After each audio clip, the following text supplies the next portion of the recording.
Hey there. So in this problem, we are trying to find the 0 of f. When it says of f, it's talking about the graph of f. So first we need to know what the word 0 means. So if you don't already know, 0 means the x-intercept. So we need to know, where does the graph, the line, intersect the x-axis? So while you're graphing, you need to see, when does it touch this axis, the horizontal axis. Okay, so in order to find that, you do need to graph this yourself. Notice it's a blank graph. It has to go through the point 2, -6, so you need to actually plot the point 2, -6 down here.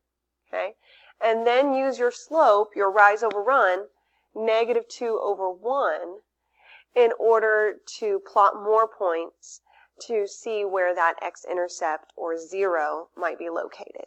Okay, good luck, guys.